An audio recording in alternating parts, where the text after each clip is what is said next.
اندر تک گہری خاموشی چھائی ہو تو باخدا خاموشی کے سوا ہر آواز تکلیف دیتی ہے۔ بعض دفعہ خاموشی وجود پر نہیں دل میں اترتی ہے۔ اس سے زیادہ مکمل، خوبصورت اور بامعنی گفتگو کوئی اور چیز نہیں کر سکتی۔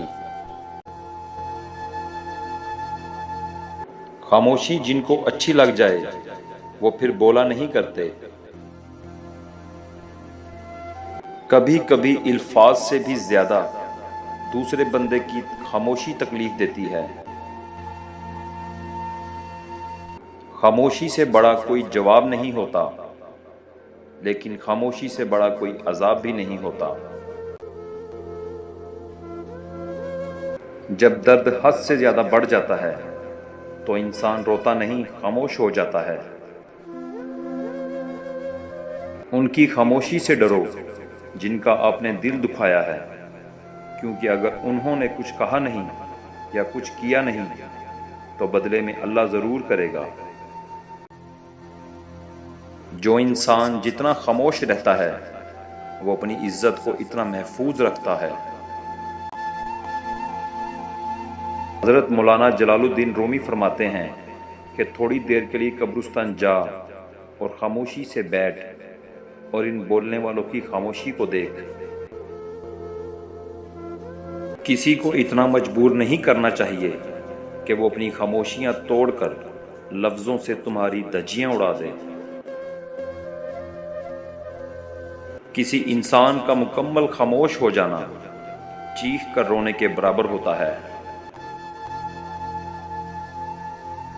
جب کوئی نہ سمجھ رہا ہو تب خاموش ہو جانا بہتر ہے۔ بحث باتوں کو بگاڑ دیتی ہے۔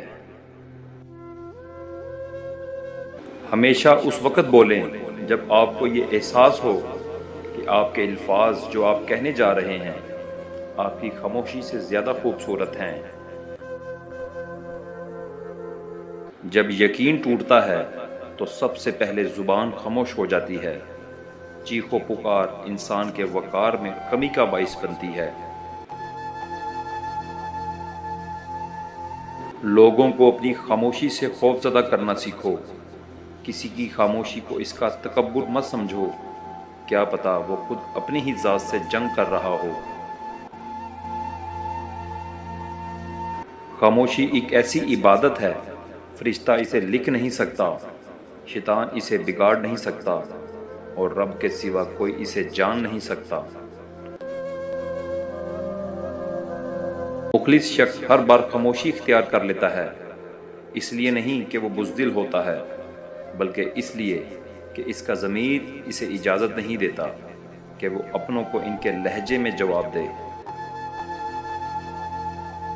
کسی کی زندگی میں رہنے کے لیے بھیک نہ مانگا کریں، بات کریں، اپنا دامن صاف رکھیں، پھر بھی نظر انداز ہوں تو خاموشی سے ایک طرف ہو جائیں۔